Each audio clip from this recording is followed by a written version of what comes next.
see if this is boring or not. Wish it. Still kicking, and as I mentioned, what was it, 5 months ago now? If I came back, it would only be because I actually had something worth saying. And unfortunately I do.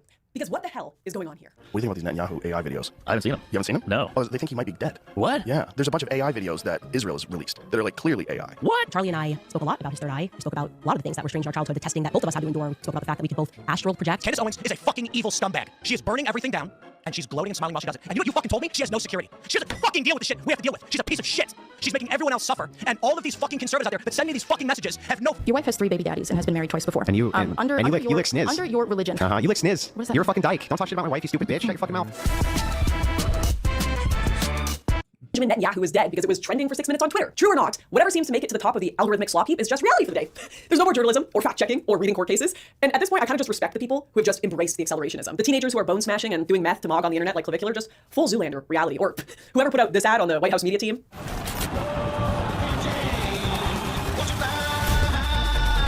Here comes the hit from USA! As a prop in this performance, because right now, quite frankly, I'm more likely to see someone with a cross in their bio calling someone a slur or saying God wants us to bomb the Middle East than saying anything. Bro, I'm still like I don't understand this trend. I mean, Hanania, he does the Grift better, but like when she's saying this stuff, this has been since 2015 when she was doing her right-wing bit. Like, why are we talking about this? Is that this is like some like new confusing trend? Like what? Remotely recognizable as the message of Jesus Christ. And I feel like I'm taking crazy pills because what has happened to so-called Christians online? What do you mean, what has happened?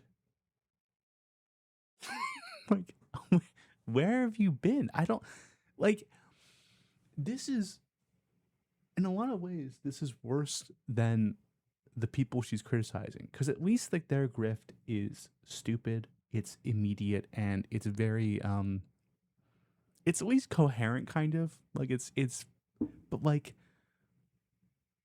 what are you making? Like, what do you mean? This is how the space you were a part of. This is how the Christian space of the alt-right was back in like 2015 to 2017, and it really has been the same. It's just that like up through like 2018 through 2022, it didn't have that much prominence in the mainstream. Like, people were still like largely doing culture war, like from like a right-wing perspective. Like, they didn't have to use Christianity that much for anything beyond like abortion. Like it was more like, because the skeptic types were still associated with a lot of these people still for like a while.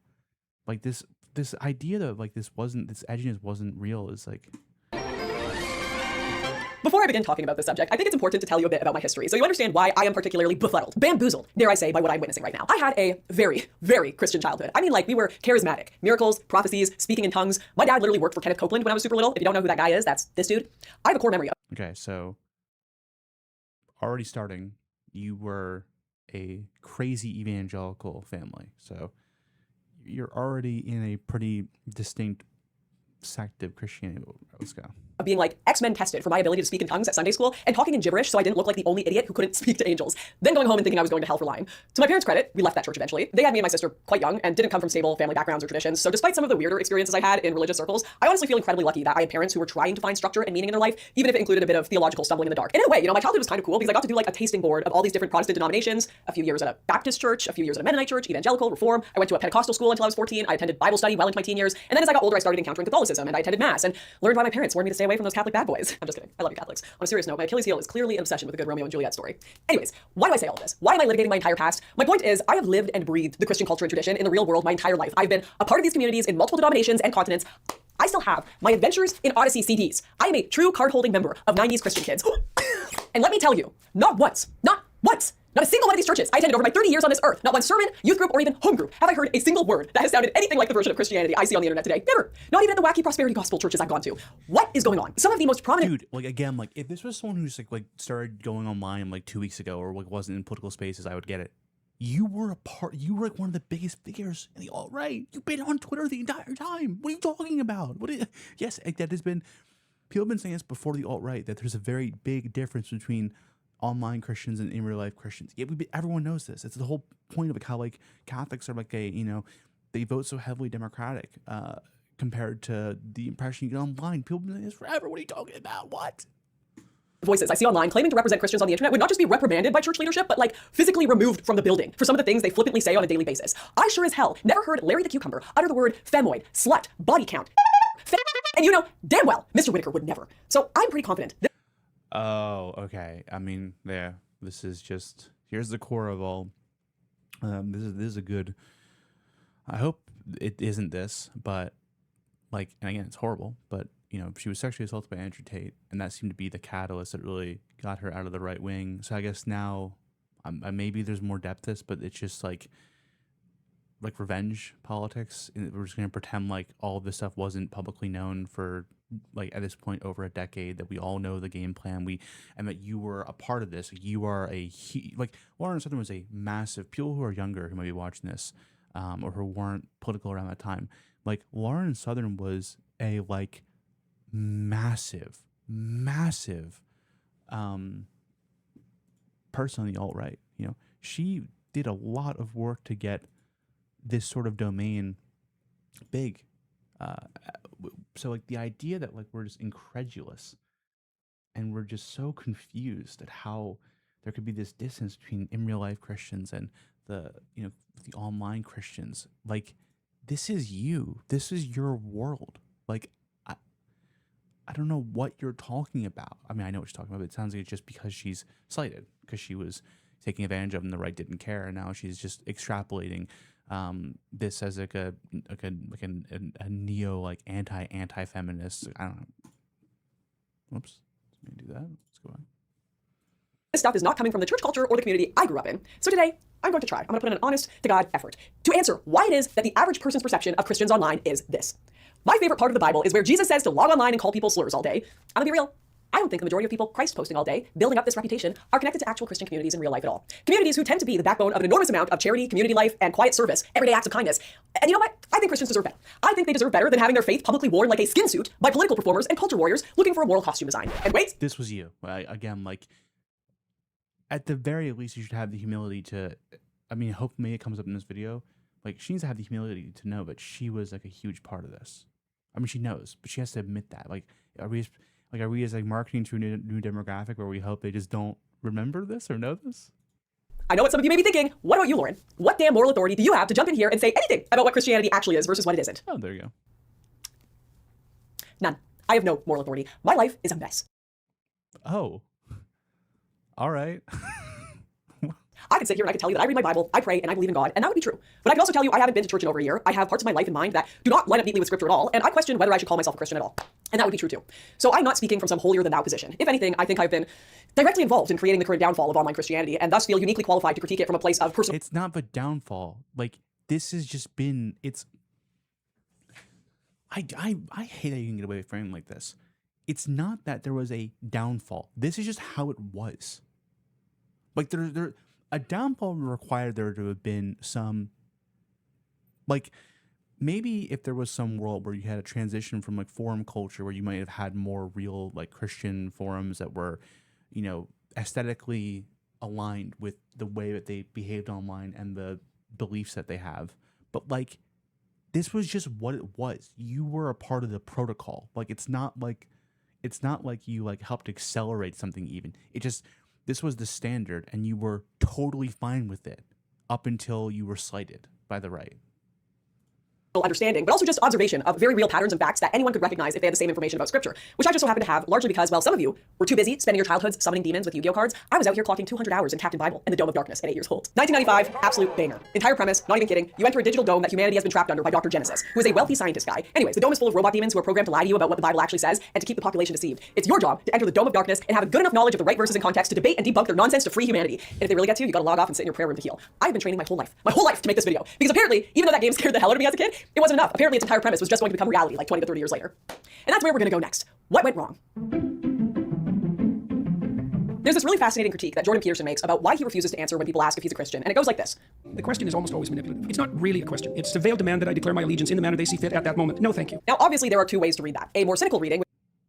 Before she gets to describing this, I want to explain why Peterson answers the question that way. It's because, like, for all the problems of Peterson, I don't think he's lying. Peterson is, before anything else, a Jungian. So when Peterson is talking about these weird, almost like wearing Christianity like a skin suit. Like it's because that's like a real Jungian prescription. Like if you're reading, Jung was like before anything else a Nietzschean. If you're talking about the philosophy of like how you would apply like Jungian psychology, but that being said, he was a Nietzschean who had an extreme reverence for a lot of the mythos of Christianity because like the archetypes run throughout Christianity to him, like and there's lessons to be learned, there's virtues to be extolled, whatever. So like it works for the culture war for Peterson to say it like this, but it's because Peterson also is ideologically coming from a very distinct place that is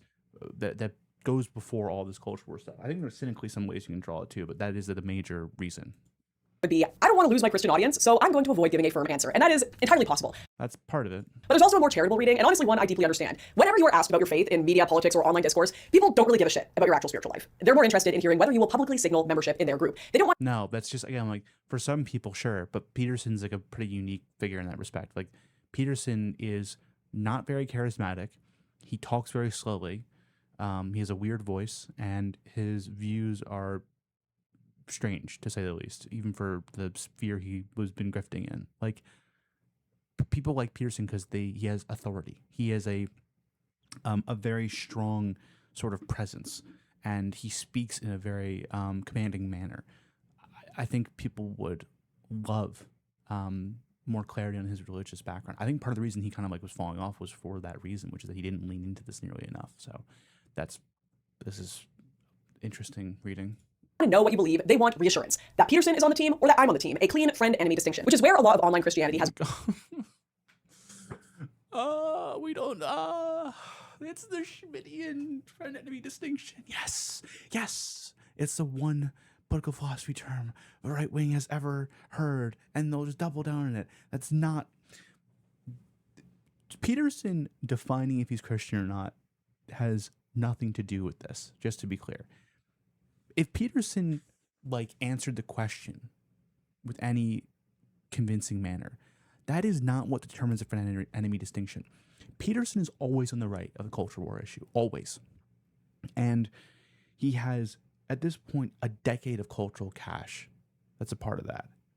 So like the idea that that is going to be a make or break for him in any way, and you base it around friend-enemy distinction politics, where, like, break it down. What happens if Peterson says, I'm not a Christian, but here are all the values of Christianity, or I don't feel strong faith in it, or the other side where he says, I am a Christian, or I am a Christian, and everything else I say, like nothing he says changes with that. It's just that it's sneaky. It comes off as sneaky when he doesn't answer, but I think he's genuinely not answering. Like it's like a genuine non-answer because he's a weird guy. Like actually has a weird position. The idea that someone like Peterson, that would be a make or break. Like are you even like understanding the politics at that point? What about his prescriptions change? Like nothing that Peterson stands for or equivocates on has anything to do with whether he is or isn't Christian, because he constantly signals to the values of Christianity.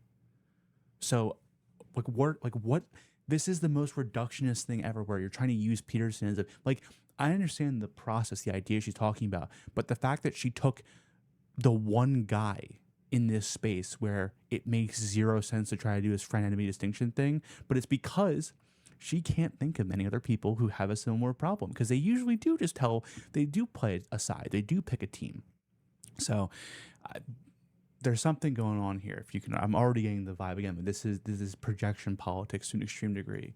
This is the washed up, I don't have a space in the right anymore. I have to try to make these arguments and appeal to this new, actual centrist group I'm courting. So gone wrong in my opinion. It's functionally become team sports. Us versus them. Are you posting Christ is King? Do you have the cross emoji in your bio? Do you hate those muzzies too? Did you hit like and subscribe to save the West? Also, donate to my fundraiser if you love Jesus. Like all of those things, Peterson either does or doesn't do them, right? Like that's you're describing all of the parts that would be that you think are essential to this team-based this friend enemy distinction politics, which is also, again, that's not what that term means. These people don't understand, they cannot understand Schmitt for obvious reasons. Peterson is still obviously on the right, culture war wise.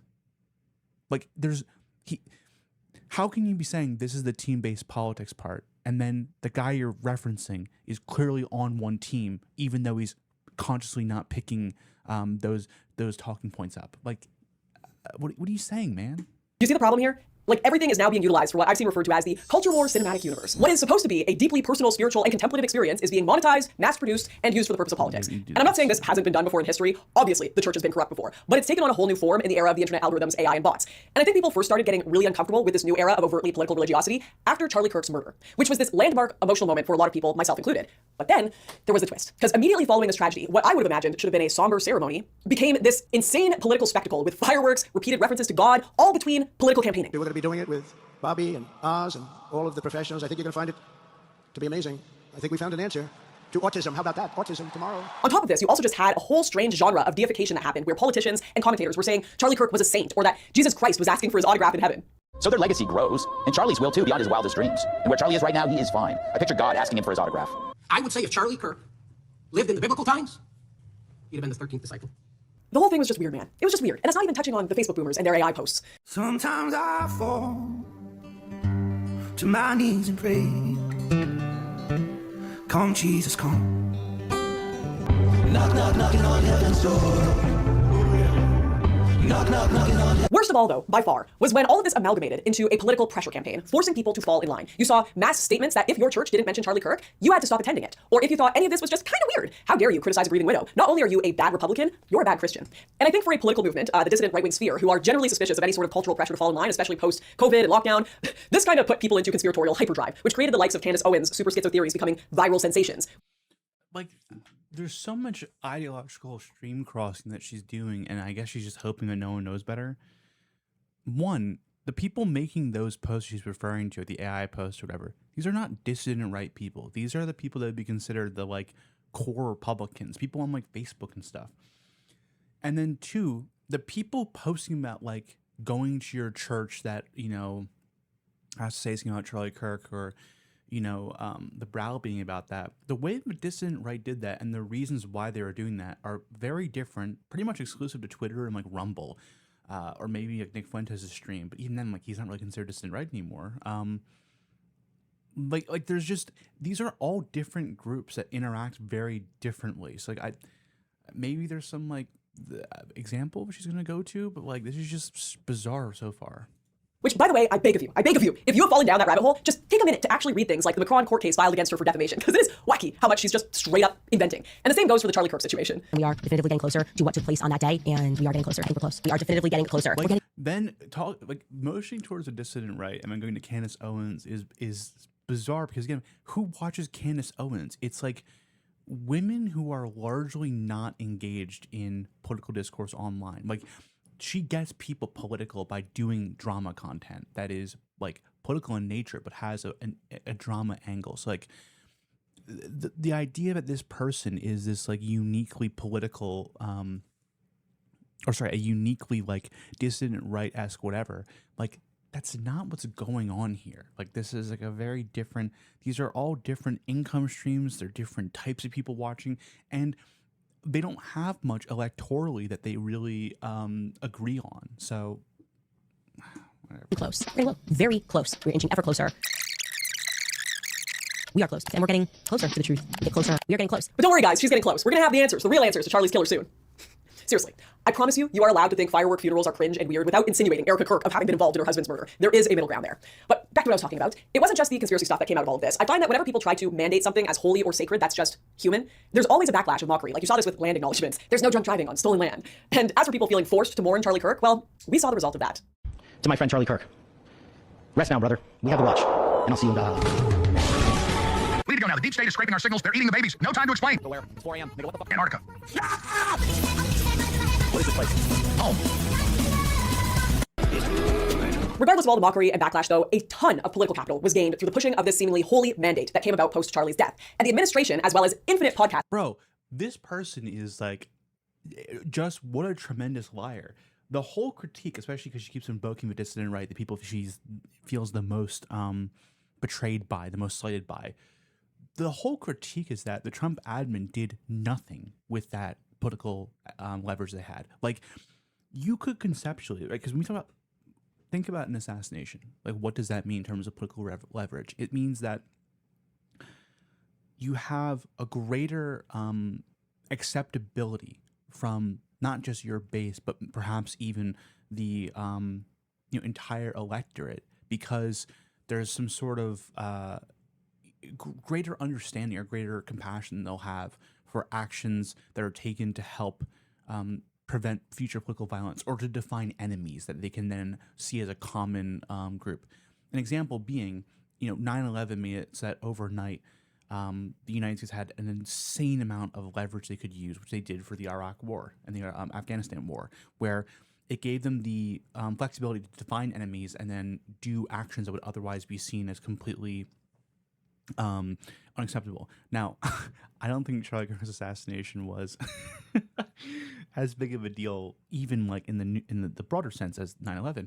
But the Trump admin squandered everything. And it's because they don't want to work with Congress. They don't want to do anything. But there was no legislation passed. There were really no strong rhetorical moves either. Like, what did they do? Like, they declare Antifa as terrorists, and it's like, what? Like, nothing happened. There was no leverage. They didn't get anything done. It was like a complete and total disaster. What are you talking about? Are now continually using this language and pressure of who is on God's side and thus which side is God on. You know why we have to do all of this with TSA? It's Muslims. Muslims always mess things up. Again, this predates all but Charlie Kirk's. Like, this exact thing, bro. Trump did a Muslim ban his first term when you were supporting him, when you were saying that wasn't going far enough. None of this has to do with Charlie Kirk. If anything, I think we've seen some parts of his rhetoric reduce in their effectiveness and their range since then because of how much more ethnically diverse the MAGA movement has become since then. But let's just ignore all of that. Just, we have a line we're going to go through in this video. We have a narrative. Powered by Jesus Christ. Even Trump's new spiritual advisor has compared Trump to Jesus Christ himself. And Mr. President, no one has paid the price like you have paid the price. It almost cost you your life. You were betrayed. Like, again, this is all weird, but the only difference is that Trump elevates this stuff more. This weirdness, you can find it in the Bush era. Like, it's not distinct to this moment. And arrested. And falsely accused. It's a familiar pattern that our Lord and Savior showed us. But it didn't end there for him, and it didn't end there for you. Truth is, with how much of the US population identifies as Christian and how much charitable donation Christians give, religious signaling is just the way to go if you want money and power, unfortunately. Or even, say, justification to start a war, to start bombing countries. Almighty God who trains our hands for war. It's just so dumb. Like, if the majority of the country is religious, yeah, obviously it's important to hit on. But, like there's a way it works. The thing that's unique with the Hegseth element is that it's because they don't really care about Congress, this messaging only works with a small group of people. And we know that. It's crazy. It sounds crazy. And there's a reason why this war is pulling so badly. Like, you're acting like it's like the sort of rhetoric that was used again, like during like Iraq. Like, it's just not the same thing. And equivocating like this is just... Or in our fingers for battle. You who stirred the nations from the north against Babylon of old, by the blast of your anger let the evil perish. Let their bulls go down to slaughter, for their day has come, the time of their punishment. Pour out your wrath upon those who plot vain things, and blow them away like chaff before the wind. Now listen, I am no fan of the Ayatollahs, but one of the biggest reasons I'm not a fan of them is because they use a religious mandate for political oppression. They strongly believe in Sharia law, and just recently they killed people by the tens of thousands for protesting, hanging teenagers in the street who oppose them, and claiming, would you believe it or not, that it's God's will. So no, a politician just telling me God wills it is not a very convincing argument, given they've done this since the dawn of time to justify infinite horrendous behavior. So how do we tell who is actually speaking God's will and who isn't? How do we discern? Well, from a Christian perspective, we've been given some pretty good clues in the Bible, which clearly no one on Twitter actually reads, because if your only exposure to Christianity has been recent online discourse, you might assume the greatest enemies of Christ were OnlyFans girls, Democrats, and children making makeup tutorials on the internet, when in reality his main conflict was repeatedly with a group called the Pharisees. The Pharisees were a religious movement in first century Judea known for taking religious law extremely seriously, and to be fair to them, they were not cartoon villains. They were often highly disciplined, highly educated, morally serious people trying to preserve religious identity under political pressure. The problem is that, according to gospel accounts, many of them became obsessed with the appearance of righteousness rather than the substance of it. I'm reminded of when Jesus heals a man on the Sabbath in the Gospel of Mark, and the Pharisees go, actually, you're not supposed to heal people on the Sabbath. That's against the rules, because we're not supposed to do any work on the Sabbath. And Jesus is like, guys, the entire point of the Sabbath is to rest, to become closer to God, and cultivate holiness. And helping someone in need is something that draws you closer to God. The point of the Sabbath is not the Sabbath itself. It's a means toward love, justice, and mercy. So basically, half the New Testament is just Jesus correcting these nerds for missing the actual point of everything. They treat religious knowledge as a tool for authority rather than inner transformation. And that is why some of Jesus' harshest language is not aimed at obvious sinners, but at highly respectable religious people who had learned how to weaponize virtue, which is awkwardly relevant, because once you start noticing that pattern, you start seeing why that conflict still matters now. Okay, I love that song. Sorry. Unfortunately, the modern Pharisees are a lot less interesting, well-read, and respectable than the historical ones. They are largely influenced. Like, this stuff... That's not an appropriate analog, but whatever.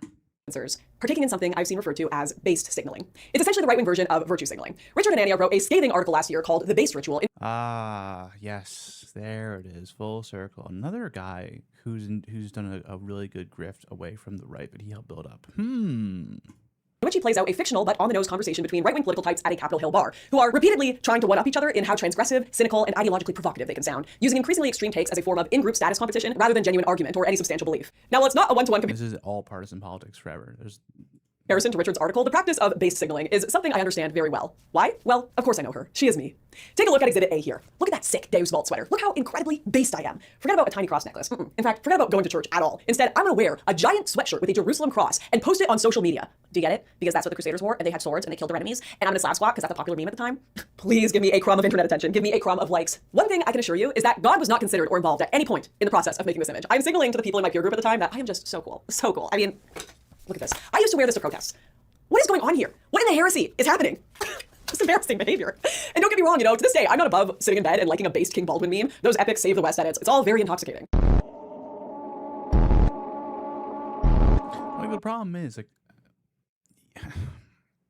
like what you're doing now is worse, honestly, because at least the performative element, there's like a real, at least like, core ideological thing you're trying to be performative about. Like, you act like team politics is like team sports politics is a bad thing, but that's just called politics. Like, you can have nuance, but like, that is so much better than this right now, which is this bizarro like virtue signaling, saying you're not above it, but your entire position is now that you're above it, about movement that you piggybacked off of and that now like you're a critic of, but like in no, like without any like seemingly like substantial political argument, just talking about like the optics and the aesthetics of it in a negative way, which are negative and obvious. But this isn't better. Like, this is arguably worse.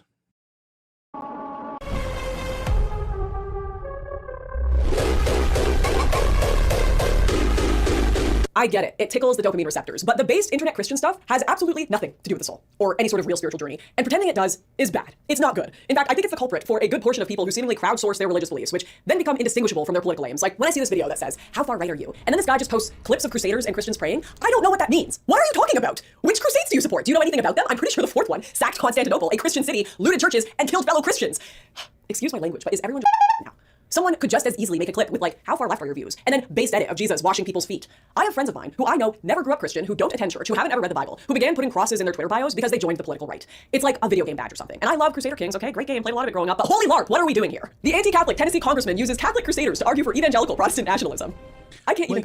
This is just LARP though. Like, you're not doing anything different. This is just centrist LARP now. Like, what you need like a substantial political argument, not just saying, look at the holy LARP. Like, this is LARP. This is not better. Again, to get into the denominational wars in this video, but why are politicians acting like this is Christian Comic-Con? I fear I have helped unleash levels of cringe into the world that I simply cannot undo. I can become cringe, the destroyer of movements.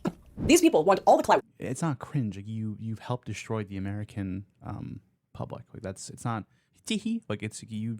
This is what I mean. Where it's not a genuine, like, there's no sea change. There's no like change of heart. This is just someone who is got mad and slighted by the right, and now they have to find a new grift, and the new grift is the center. So, or is it this eccentric thing? This is just like ShoeOnHead.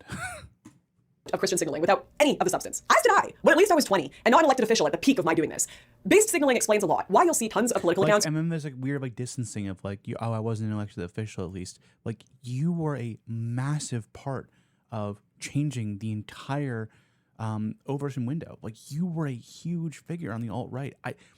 It's sort of the opposite of what Richard Spencer did, which is that like, you have something Richard Spencer who, for any problems when have his opinions, he greatly regrets and goes at lengths to speak about how much damage he did in terms of like tearing the country apart.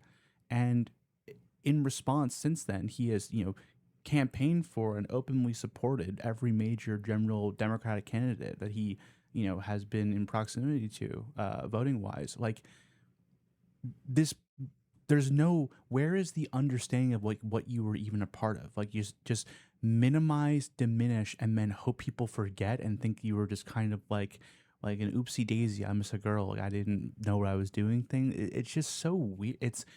It's very, very sick. Like this is like a warp. Again, this is like it's the same type of warp that she's complaining about, but like a more like subversive form of it, honestly.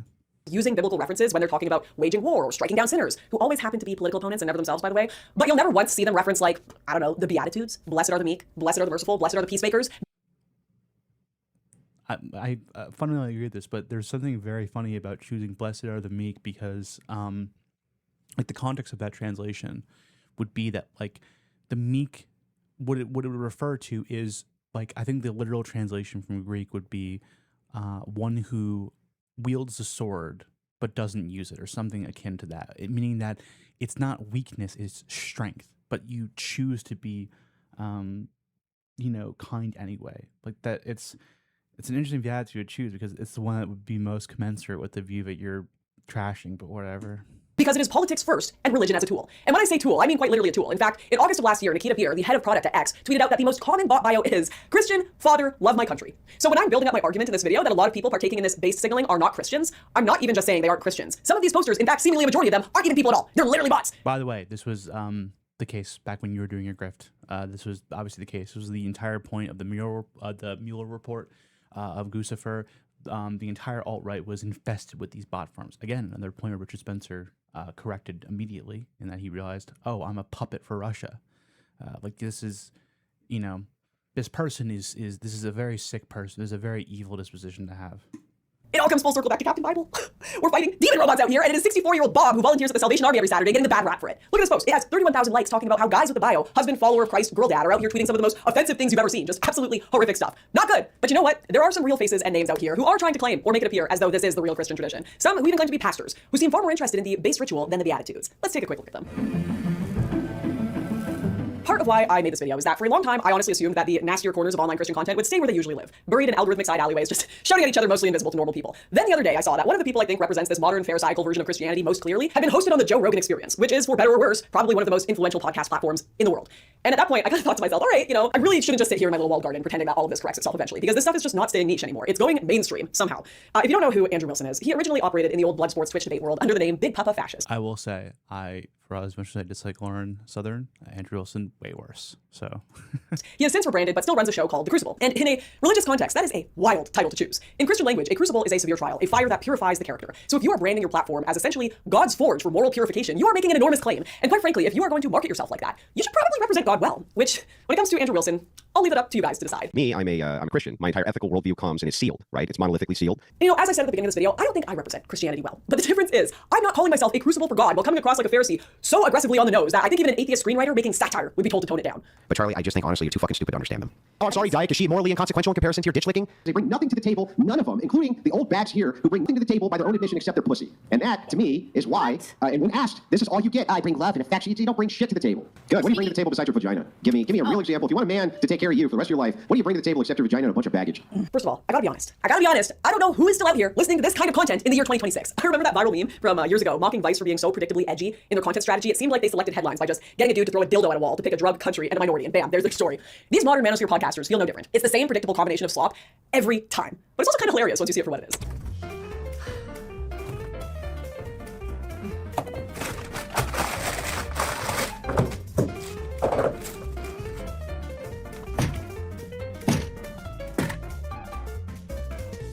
The second you see a cigar and a podcast mic. Bro, where is the money coming from for this? She's been offline for like a while. I mean, the book deal came through something. Who's funding this? This is a nice looking place. Where are we getting this money from? On screen, you know you are about to hear some of the dumbest shit of your life. I make $50,000 a month. You haven't told me anything. Wake up at 3 a.m. Okay. Go to sleep at 7 p.m. Got it. Now what are you doing between 3 a.m. and 7 p.m.? Hard work. Eat the spaghetti. Eat the meatballs. Eat the broccoli. Don't get distracted with candy and ice cream. How does that generate income? The amount of memes in this video, Jesus.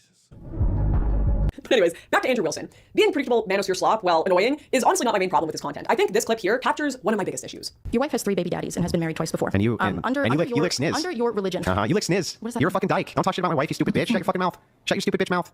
Your wife with the 3 baby. What did I just say? Your Dyke? wife with the Sorry, Dyke. Is she morally inconsequential in comparison to your ditch licking? I'm not even going to criticize the rage part. That aside, the shocking thing to me is what seems to actually trigger his outburst. Because what visibly bothers Andrew is that someone brings up the fact that his wife had children with 3 different men, and he appears deeply humiliated by that fact. And this is why it's bizarre. Him marrying his wife, despite her past, and taking her children from previous relationships under his wing, within a Christian moral framework, which he claims to subscribe to, should not be a source of shame. In fact, that is arguably one of the most honorable...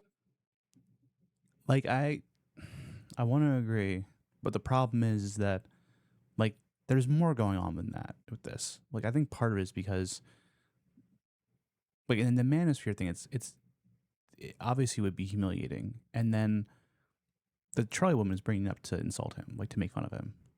Like, the way that Andrew's responding is disgusting and stupid, and, like, and it is anti-Christian, but, like, it's just...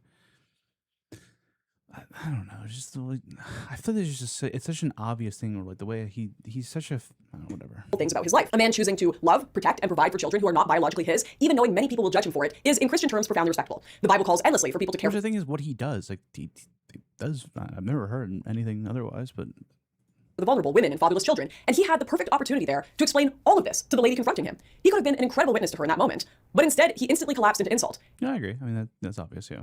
And I think the reason is pretty obvious to anyone watching this.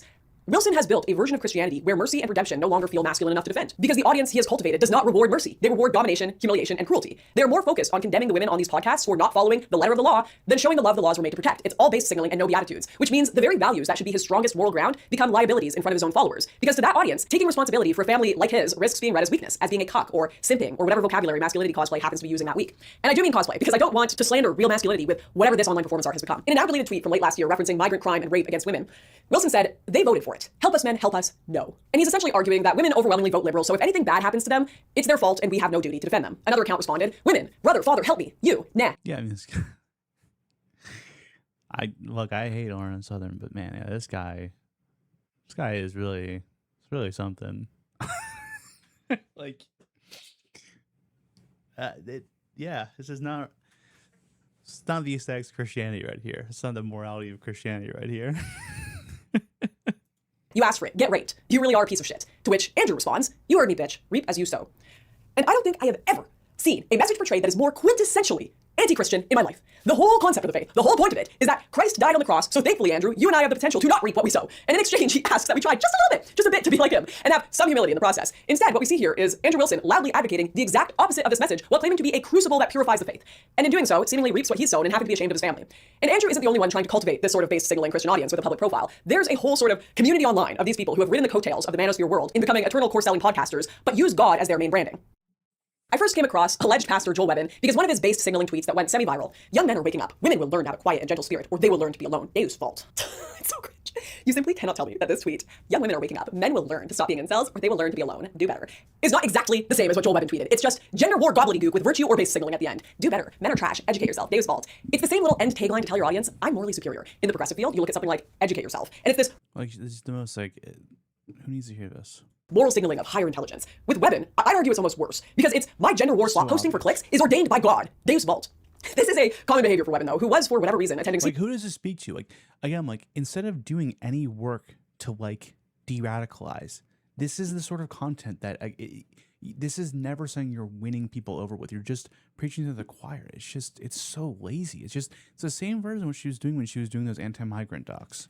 A few weeks ago, in which he tweeted, "My biggest takeaway from CPAC, the youth are ours. We were recognized everywhere. Staffers, media, college group presidents, influencers, and political candidates. Everyone who loved us was under 40 and completely aligned on the big issues. The next generation won't support Israel. They are done with egalitarianism. They are not race blind. Even women we talked to agreed women probably shouldn't vote. Time's up."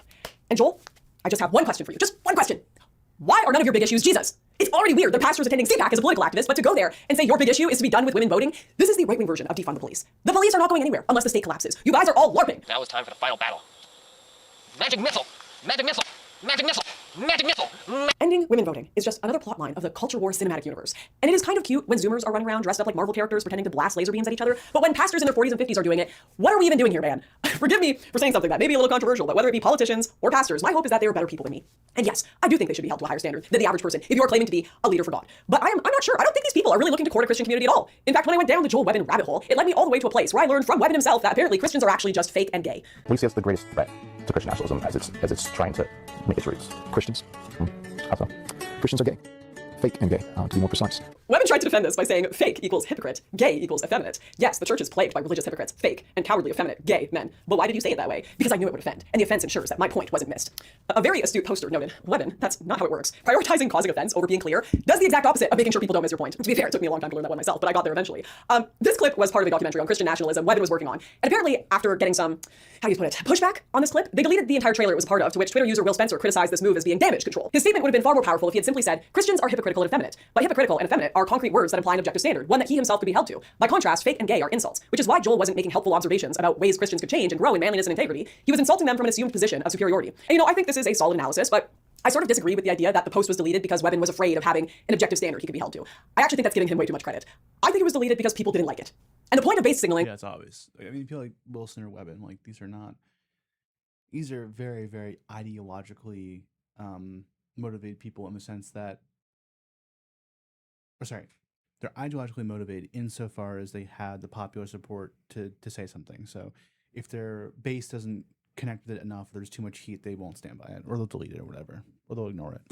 Is to get updos. Give me positive attention and accolades. Fake and gay is a base signaling term like Daviswald. You say this to get your right-wing friends riled up, to get the people going. And the funniest part about it all to me is I know part of the reason that the online religious sphere, especially in base signaling circles, would call or criticize modern evangelicals and Protestants as being fake and gay is because they've let go of a lot of liturgical traditions in favor of modern things. If you've ever seen accounts like pastors with props on Reels or woke Protestant nonsense on X, it's just making fun of pastors for basically turning their churches into an NSYNC concert, getting overtly progressively political, or mocking youth pastors for including Zoomer memes like 6-7 in their sermon. It says in verse 10, you will know that the living God is among us. But how is Webben any different from this? How? A grown pastor using fake and gay in their vocabulary is the same cringe to me as using 6-7 or Among Us. Only, at least the pastor using the Among Us meme he's not trying to insult people for clicks. He's still keeping that intrinsic message of loving everyone intact while being a bit cringe. And I'm not sure that Webben has fully integrated the idea that even right-wing people who use this vocabulary, they're pretty uncomfortable with the idea of their pastors partaking in the base ritual. It gives a bit of a hello fellow kids vibe. But more importantly, I don't think spiritual leaders should be trying to become characters fighting for a team in the culture war cinematic universe, as it is perhaps one of the most vulgar places to exist in the world. In fact, I quite literally— You're focusing on like the vulgar figures. Like, yeah, obviously you can find vulgarity in any movement. Like, this is not, you're not even really like delivering on the premise of this video, which is supposed to tease apart this distance between the real world Christianity and the internet Christianity. You're just describing the internet Christianity and why it's cringe. You're not explaining where the distance even comes from. Like, you're alluding to it kind of, but like there's like not— Again, this is just like a virtue signal of the video while also completely trying to diminish and put distance between how I contributed to the rise of this more than almost anyone else on earth, let alone in the right-wing media space, because of how foundational she was to the alt-right. And like, it's just a fucking gross video, man. And metaphorically think it may be hell. Yeah, hell. Who among us has not been eaten by the beasts we once fed? I know I have, and while I mentioned Andrew Wilson avoiding talking about his wife's history to keep the beasts at bay, the truth is, even if he were a far humbler man, I understand why someone might hesitate. And not just because of bots or religious-based signalers looking for sinners to publicly stone, but because the online environment itself has become hostile to anything human.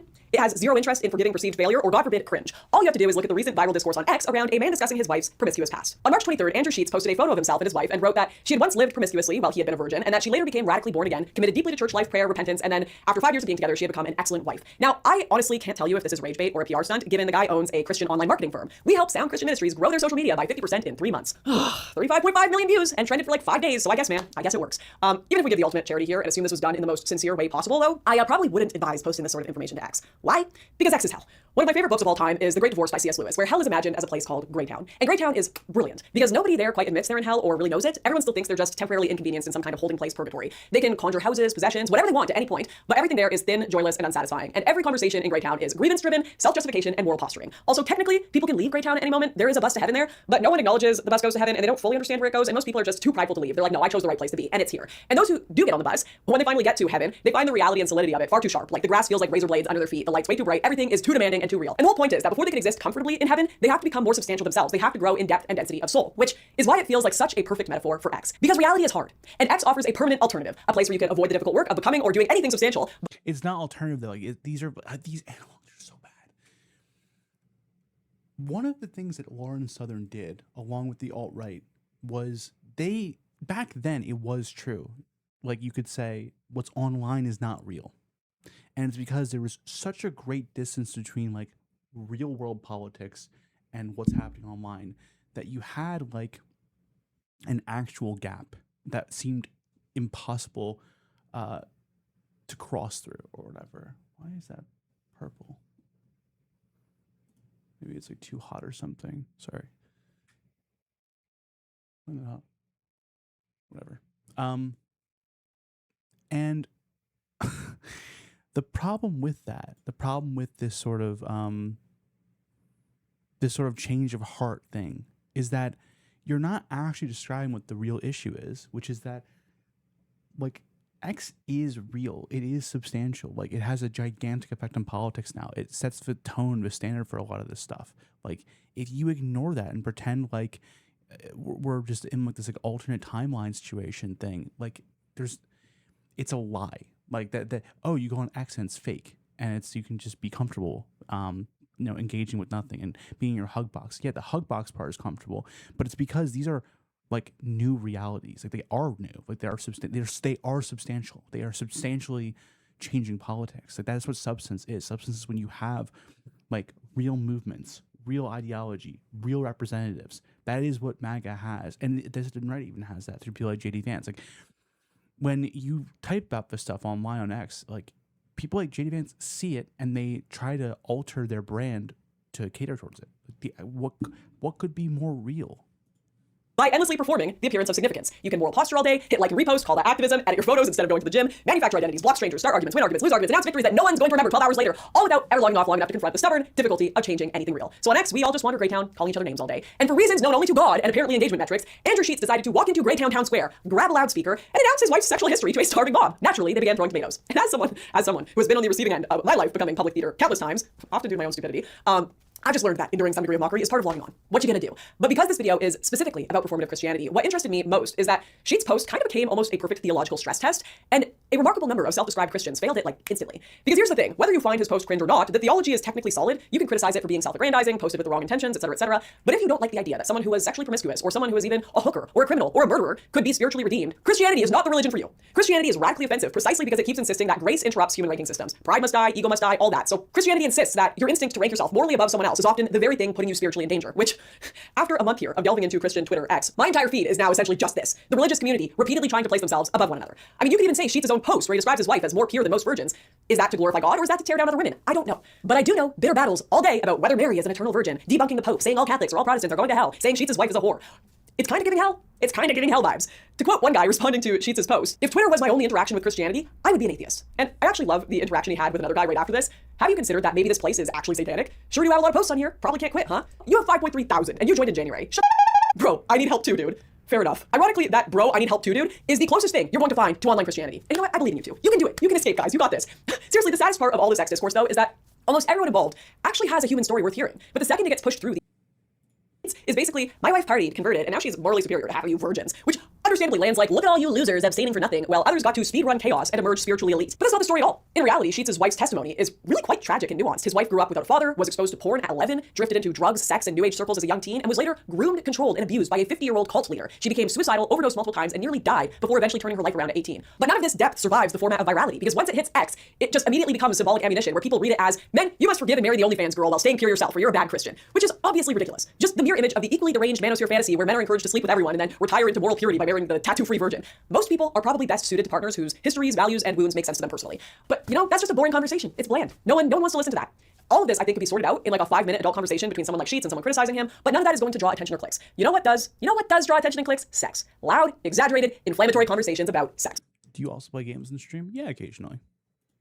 Because sex drives engagement online, partly because outrage sells, and partly because people are obviously a little obsessed with it. Half the internet is porn, and the other half is arguing about porn-adjacent things while pretending that's somehow spiritually elevated.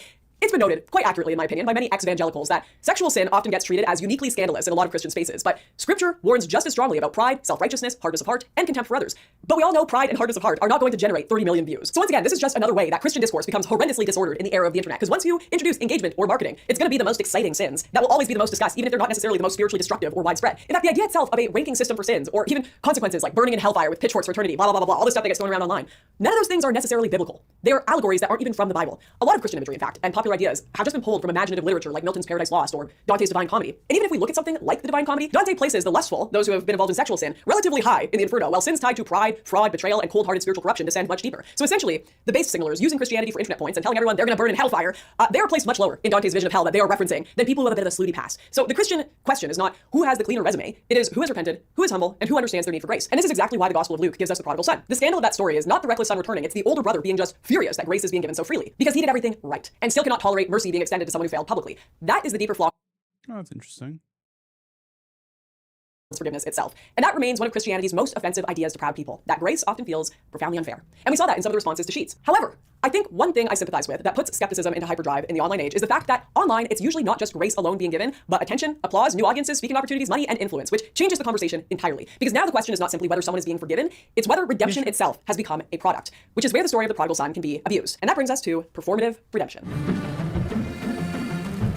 When I wrote my book that I published last summer, I talked openly about a lot of failures in my own life. Messy relationships, drugs, clout chasing, all of it. But I also wrote about some of the healthier things that came after that. How I built routines, how I stepped back from the internet, how I think my relationship with God became more honest and less theatrical. But I was very careful not to frame it as some grand redemption arc, because I'm writing a memoir at 30. You could catch me in 2 years doing crack and espionage for China. I have no idea. I know myself well enough, though, to know human beings do not arrive in one clean final form and then remain there forever. So even if what I'm saying now is true, like this stuff is just the most, it's the most like, just saying nothing. that doesn't mean I'm permanently finished becoming a disaster. I can promise you that. And that mattered to me, which is why I got super triggered when I saw one of the, albeit few, negative reviews of my book that called it performative redemption slop. The basic criticism was this, that it resembled a familiar evangelical genre. The dramatic testimony arc. I was lost. I was sinful. I was reckless. Now I'm found. Now I understand. Now buy my book. And I understood exactly what this critic meant, even if I don't think that's fully what I wrote, because I felt that temptation. The temptation to say, I'm good now. Those mistakes belong to the old me, and I have emerged from the fire carrying wisdom for the masses. It is so seductive to do that, because it gives your life a narrative shape. It lets you become coherent and turns all of the regrets you've ever had into new branding.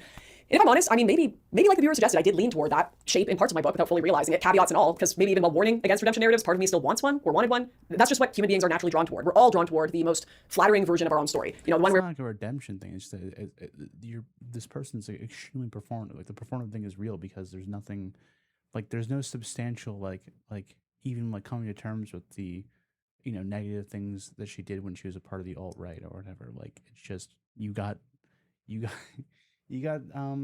purged from them. Like it wasn't your choice. we are the protagonists and we eventually emerge narratively justified. I want a cinematic tale. You want one. Everyone wants that. We want our lives to make sense. I think of T.S. Eliot's Murder in the Cathedral, where Archbishop Thomas Becket knows he's going to be killed for opposing the political order of his time, and he's doing something that is good, like objectively a moral thing to do. But even he has to sit there and confront whether he is just acting on principle or whether a part of him is thinking more about the glory of martyrdom. Like, I want a cool story. I want people to think I'm the good guy. It's not just about doing the good thing. Because that's just how obsessed we are with a good story. In ways where even the deepest of virtues we can pursue become vanity. You can do the right thing for reasons that are completely crooked. We get so attached to things like our own suffering because all of this makes us feel narratively important. And once again, I feel myself doing this in real time. I have to be so careful about not letting my mind rewrite reality into something cleaner than it is, because performance for someone like me who grew up online, it's not just an occasional temptation, it is my baseline programming. And I've watched both myself and people that I know sink so deeply into that programming of always putting on a performance for the audience that eventually there's almost nothing underneath it. No stable self or core values, just total audience capture. Just looking to the next role or reinvention, the next identity that preserves attention. That is the entire culture of the internet right now. I mean, look at someone like Clavicular. They're constantly having to do the next big, exciting thing, constantly having to manufacture a new kind of drama to stay in the public eye. It's part of the reason that I've taken so much time off the internet to try to build a self outside of the different online projections and identities I've had. And yet still, as I work on this video, I spend hours thinking about how I'm going to be perceived. I can't get rid of that. So I'm just increasingly trying to acknowledge that there's always an aspect of performance, and there always will be. I think the biggest danger begins when we pretend otherwise, because the moment we deny the performance that we are putting on, we become vulnerable to other people's performances too, and we stop seeing reality. Take a look at someone like Milo Yiannopoulos. A few years ago, Milo announced he was ex-gay, began appearing in overtly religious spaces, selling statues of Mary, talking publicly about opening gay conversion centers, and presenting himself as if he had entered a dramatic new spiritual chapter. And I say this without any moral outrage, just observationally, anyone with even a modest amount of worldly wisdom could tell Milo was still being Milo. Because Milo has always been, above all else, a profoundly performative person. He understands attention almost instinctively. And everyone I knew who was There's nothing different between you and Milo. Like, you're the same. He's more shameless. You're shameless in a different way. It's the same thing though. You're both you're both on a very similar grift. His is less offensive than yours, probably. In politics saw right through this immediately because they understand that public identity is often half conviction, half production, and sometimes less than half conviction. And sure enough, recently he announced essentially that he is in fact still gay, or ex-gay, which felt less like shocking breaking news and more like somebody confirming that the sky still remains operationally blue. And yet somehow I still saw overtly religious accounts reacting as though they had witnessed a metaphysical betrayal. So it was all a lie?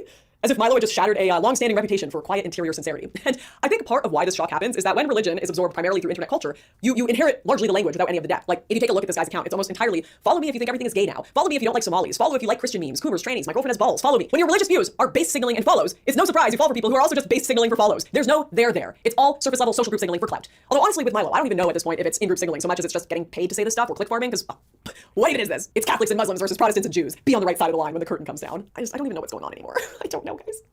Now, the other side of this, why people onto public figures. They think, I wouldn't lie about God, so why would he? And because of that, they often don't have a strong theory of mind for just how performative media personalities can become after years of living in front of cameras. And on top of that, Christians are understandably hopeful. They want to believe that someone has changed. They want to see public affirmation of faith, which is why the sudden public conversion of someone like Russell Brand lands so powerfully. For most of his public life, Brand was associated with a very different moral and intellectual posture. Atheism, libertine sexuality, progressive politics, new age language, whatever the mood and the era required. Then, after public collapse, sexual assault allegations, and criminal charges in the UK, he suddenly has this highly visible Christian turn. Now, the charitable interpretation of this is very emotionally satisfying. Sinner to redeemed. Whereas skeptics might think, that's a very convenient time to be converting there, buddy. Very convenient. And again, timing proves nothing alone. But timing does explain why people ask questions, especially when that turn he had is immediately made extremely public. It wasn't like a quiet church attendance that leaked to the internet or years of private discipleship or even disappearing for a while to learn under a spiritual authority or something. It was an immediate public baptism by Bear Grylls. Speaking tour, podcasts, and then almost the beginning of his own ministry overnight, including filming himself baptizing people at a zoo in front of penguins.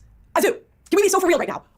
It's not a baptism. It hasn't been public theater before. But usually it's connected to a local church and community accountability. The Christian authority to baptize is not usually improvised 5 minutes after a personal awakening. And I'm going to be honest, I don't know that real spiritual change can happen in the public eye because I think the temptation to perform only disappears when you step away from the stage and can hear your own thoughts. And to be clear, I can't tell you whether Russell Brand is being genuine. I don't know his heart. People absolutely can change. But skepticism is not unreasonable either. It just means sincerity and spectacle are very hard to separate when someone has spent an entire career turning personal transformation into content, which is why I think the Bible was very deliberate to warn against exactly this.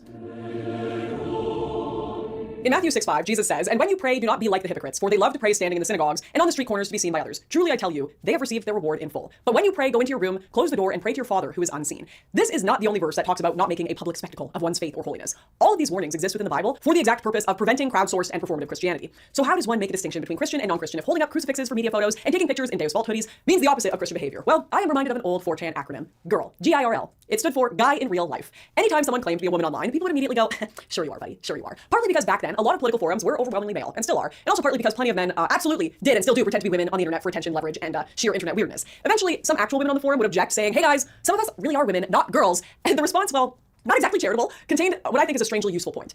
It doesn't actually matter here. Your argument still has to stand on its own, so your label proves nothing. So in that sense, on 4chan, we are all girls here, and we reject your desire. It's a very good reason why. I mean, this person's the prime example of that. Lauren Southern was always duller than the other people in the alt-right. She never really had anything to bring to the table, like thought-wise or rhetoric-wise. She's not an interesting person. She was exclusively a part of it because she was willing to carry the message and she was an attractive woman. That was just it. So like but again, like same thing here. Like nothing in this video has been like this is like a less interesting video than I even thought it would be. Like she's not saying anything at any point. She's just talking about, look at this LARP. It's bad, isn't it? While doing a LARP.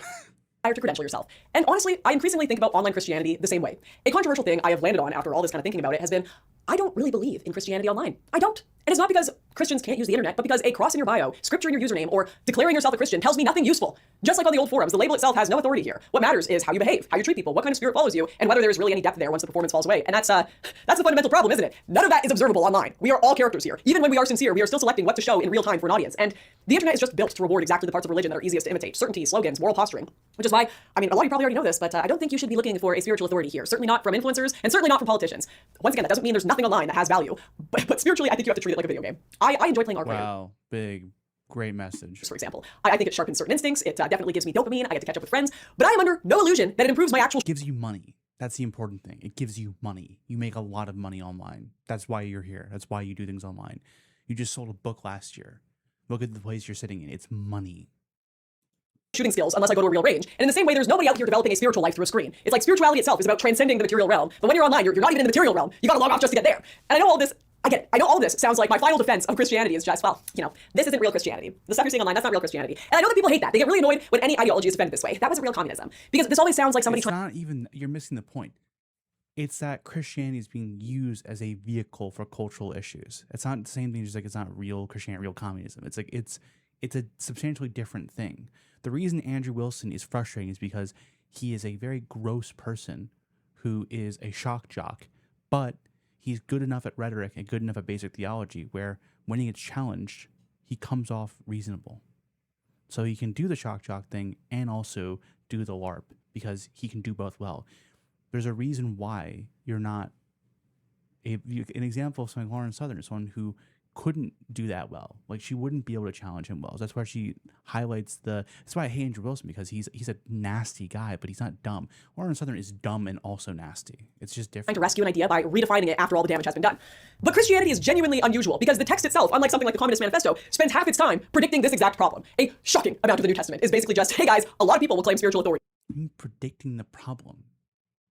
There's no prediction. It's describing a problem that's actively happening. It's not prediction.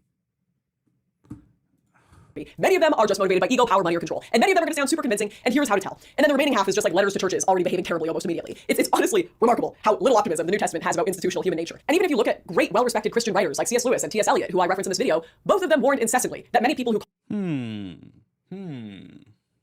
call themselves Christian may not understand the word at all, and that some people who reject that label may embody it more deeply than those who publicly wear it. I cannot even begin to fathom what the two of them would say if they saw a world. The most obvious, like, you know, so she's not like dealing substantially at all with the people she's criticizing. It's the most like milquetoast, like non-existent critique ever.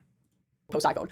There's just this unbridgeable divide between spiritual life and the internet. And I think that's a good thing. You know, God, if the word means anything, points towards something too large for binary code to carry. And call me crazy, but even off the internet, I just don't think God is usually found on stages with fireworks or crosses raised at the perfect moment for applause or an election. I think God is found in much quieter places. But given that one of the most universally traumatic experiences in modern life now appears to be forgetting your headphones on the bus and suddenly being forced to hear your own mind boot up, I'm not convinced many of us are sitting still long enough to feel anything deeper than distraction anymore. And I'm not even going to pretend to know the solution to that, because clearly even when I try to log off, when I write a book about logging off, it all still pulls me back in. I'm just as addicted as anybody else, and I don't know what to do. All I know is I'd like again, like there's like I'm sure there is like a certain like baseline, like, oh, I'm addicted to this, blah blah blah. You grifted into a career online. You like this dichotomy, like this media environment that you helped shape is extremely beneficial to your economic goals. It's a very and she's not that dumb. This is malicious. This is she's again trying to create distance between how what she's describing it gave her a platform before, and now gives her a platform as a dissident against it. Like she's not a normal person, right? There's money to be made. This video will make her a lot of money. Her book made her a lot of money. It's a different type of engagement. And a lot of people she's criticizing, the ones that aren't bot accounts, these are real people, like, and who are doing it for ideological or entertainment reasons. They're not making money, or the big accounts are, but the people she's criticizing are oftentimes not. Like she's attacking the grifters without ever addressing why are the people who they're grifting off of engaging. That's the real question, and she won't address it because that same type of person is the same person that she's extracting money from, just of a different variety. Public prophets pretending they do. All right, guys, a few things I wanted to mention before I head out here. First of all, meet Musher. This is a very important addition to my life. Her name's Mishka, but as you know with any cat, she only goes by 400 different nicknames. Bro, this is a very nice place. She has a fucking she's a vent hood above her, what looks like a gas burner. Like, this is a nice place. Hi, Musher. Mish Moosh. And then the other things are where to find me and my relationship with the internet. Because I notice every time I make a post, put out a video, whatever, I have like thousands of people saying, oh, here she is. She's back again. She said she was quitting. First of all, I never say I'm quitting. I say I'm taking a... Okay, do you want to go up there? Do you want to... She likes my shoulder. I never say I'm quitting. I always say I'm like taking a step back, or I'm not doing interviews, or I'm trying to get a healthier relationship with the internet. I'm not leaving forever. And the fact that so many people think there's no in between with posting every single day, monitoring the situation 24/7 on twitter.com, or, you know, just logging on when you have something to say. Come on, people. That is the quintessential problem with online politics. So, you know, you probably won't see me for another few months. No, quintessential problem is people like you. It's not about the fact that people are posting daily or doing things daily. It's because there are people, very malicious actors in every single space who are trying to do this this LARP program, like the people you're talking about. This is just a LARP. That is the problem. I'll be in reality, but part of the reason you won't see me is because A, I've got a normie job, and B, I was actually accepted into a master's program. Now, what? Hold on. I'm see me for another few months. I'll be in reality, but part of the reason you won't see me is because A, I've got a normie job, and B, I was actually accepted into a master's program. Now I'm only doing like one class a semester because it's expensive, and normie jobs just do not pay the same as doing stuff on the internet, which is why everyone's doing it all the time. So if you enjoyed this video, bro, this is just the biggest cap cope ever. Like, you're not doing that old grift online anymore because you got chewed up by it. If you could do that grift, you'd be doing it. This new grift is just not as, there's just not as much of a space, but you have no other option. Like, this is just whatever, man. and you would like to see me make more videos, maybe even put some of my essays from my schooling, I would love if you wanted to follow me on Substack or Subscribestar, because then that'll give me a little extra time to write little essays and post when I do have things to say, because most of the time I am just working or reading now. Oh, sorry, Mish Moosh. Yes, that's right. Mommy got a cat and got accepted to a master's program, and now I'm just a cringe post-wall cat lady. It's the best. Seriously though, I appreciate all of you who have stuck around and who follow me. Go check me out on... Like, you understand, like, this is like the most phony garbage shit ever, where it's like you destroyed your situation because you did not know how to play the game, you got chewed up by the online right, and you got tossed out. And like, this is an attempt to just, it's like a more intellectual version of ShoeOnHead now. It's so embarrassing. Where, what do we get at the end of that video? We get almost no substantial analysis of anything. I don't, like, you watch this video and you get to the end, there's no point. There's no like reason to even do it. But I think it goes to show how well LARP can go on both, like in any spectrum, any part of the political ecosphere. You can have people where they take this position where, one, there's no accountability for any of their past actions, which you don't have to have accountability for. You can stand by them. But doing this weird thing where you try to make it sound like you were a different type of content creator, different type of person, different type of political activist, like that distance that she's maliciously creating that shouldn't actually exist, it's not real, it's imaginary, is one problem. And then the fact that she's on top of that able to take advantage of the difference in all of this is just, it's incredible. It's crazy. I don't know. Well, that was that Lauren Southern video. I'll probably stream more today, but I want to go take a walk before it starts raining. So I'll be back in a couple of hours probably. But yep, thank you for anyone who tuned in.